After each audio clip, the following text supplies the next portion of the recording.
gentlemen, thank you very much for coming. One thing I think we are sure of here at the moment is who the winner is. We're slightly, until we get the results, slightly confused about other placings, but I think we're as near as damn it everywhere else. Well, I don't know what anybody else can say about Mohammed bin Sulayem that hasn't been said already, except that he keeps going on, he keeps winning, when everybody's saying that he shouldn't be winning, and he carries on doing it. This is his fourth, which is quite unbelievable, fourth consecutive Emirates Dubai International Rally. It's his third consecutive Middle East Championship, and I wonder if we can just give a big round of applause.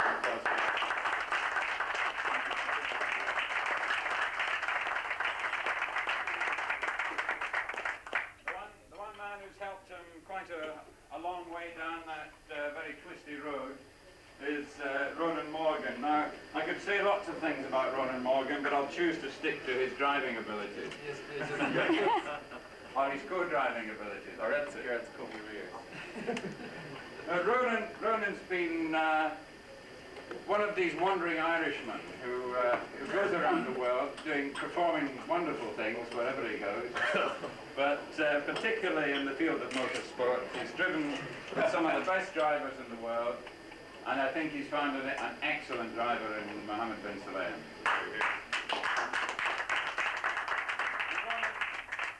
Ronan didn't wait for Mohammed. He went ahead and won the Navigators Championship before.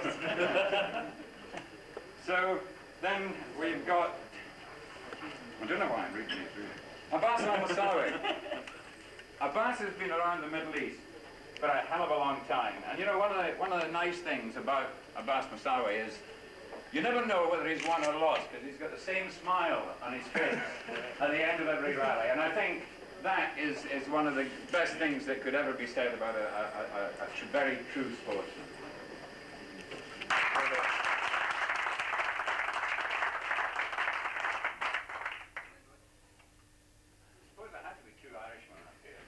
There could have been three if we'd all been the man.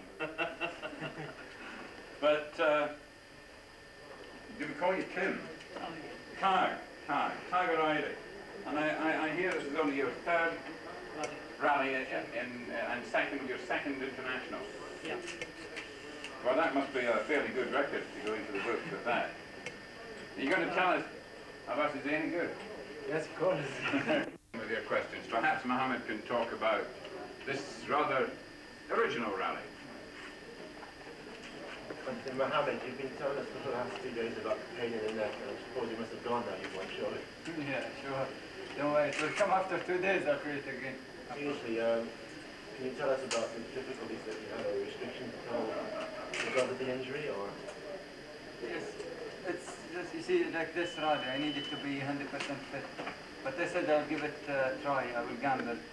And see, of course, you can never be sure of winning, even if you are 100% fit and if your car is supercar. You give 100% performance, and then if you win, that's part. Another thing, another bonus. So I went for it. I was producing approximately 85 to 90 places. But I couldn't attack the corners as much as I used to, because my movement was limited. And then I said that's the pace I was going into, and that's the pace that my car can go more. It can't go over the bumps and the rough, because every car has a limit also. So I said I'll go for it and see. And it turned to be a very good, very happy, very pleased. Okay. 4 years in a row here in Dubai. How long do you think you can go on dominating the home rally? And how much does it mean to you to win here? A lot, and especially this time, you see, it's for so many reasons. I mean, it wouldn't have been a good rally without competition. And Dubai has been a good arena for competition for the past few years, and it wouldn't have been good for the sport, obviously. And for myself, for my people, I think, and for the UAE, I'm very excited. Did you expect to be one? See, the year before I broke 4, and I broke 2 axles. That car brought Haile Mukila in 1983 to the World Championship, and it brought Stig Blomqvist in 1984 to the World Championship. That's what I can say, you see. But you see, you have.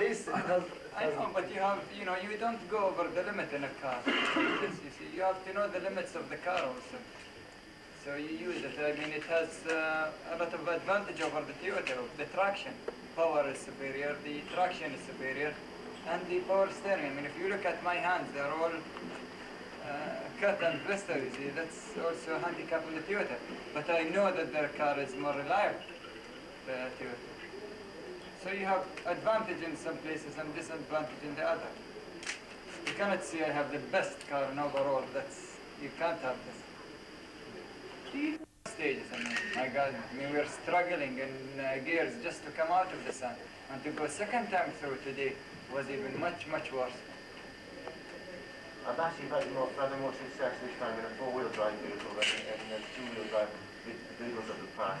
But does this result give you an awful lot of confidence perhaps for next year? Yes, of course. Because the right team, I never had the right team, the right people, the backup, and the reliable car. So you know, everybody knows that. Every time I come and do rallies, I'm almost like private. I never had this chance or this much support. So I think Rally Art did a very good job. Mr. Mike Oti and Tony Jackman did very good job. I myself tried to change the skis and I could not, because it needs professional people to change it. They can do it in 6-7 minutes, but we cannot do it in 1 hour. You say you're driving just for fun these days. I mean, was it fun after all that? Believe me, this rally was very important to me to finish from top 3. That's what I was looking for. And yesterday we was second behind Saeed. We have a problem with the brakes only. It's a minor problem, but you know, because we didn't have time to check the car before the rally. The engine arrived very late, every morning in the day of the rally. Yes, it's like always, but I don't have people like you working for you. I don't have anybody. I'm working for myself. You used to have. Ronan, yes, can I just ask you how much of a pain in the neck Mohammed's pain in the neck was for you? There's somewhere else. No, in fact, to be fair to him, he never complained once throughout the event of discomfort or pain, and obviously it was very obvious the discomfort that the guy was in, because the seat had to be repositioned in the car to have him sitting upright, and yet he couldn't pull his belts very tight to have him sitting back in the seat. So it was all the time like this over the steering wheel. So I don't know how it was possible for him to drive at the speed he did drive it. So I must say I was very impressed with what he did for the last 2 days. He did a super job with those severe conditions imposed on him. Ronan, we asked the same question to John Spiller last year, and the question you can answer. How highly do you rank Mohammed in rallying as a driver? Well, I think it's very obvious how good the guy is. He's well able to mix it when he goes outside the Middle East, goes to Europe and whatever. So it's not really, it goes without saying, he's the Middle East champion for the last 3 years. He's won, how many rallies have you won now in a straight fight? 7. 7 last that you, well, okay, we didn't finish Lebanon Rally, but otherwise you've won 7 in a row of the ones that he's finished. So I don't think he has to prove himself anymore as the good driver that he is. But as I say, there's no doubt about it. There's no doubt about his ability, and I can see what he can do against other good drivers in other parts of Europe. محمد الفرواتي من مجلة السيارة. في البداية الحمد لله على السلامة سيد محمد، ونقدم لكم التهنئة. السؤال: ماذا كان يعني لكم دخول الرالي وأنت مصاب؟ لكني آخذ هذا القرار كان صعب علي وصعب على أهلي الناس اللي معي، فكلهم كانوا متخوفين.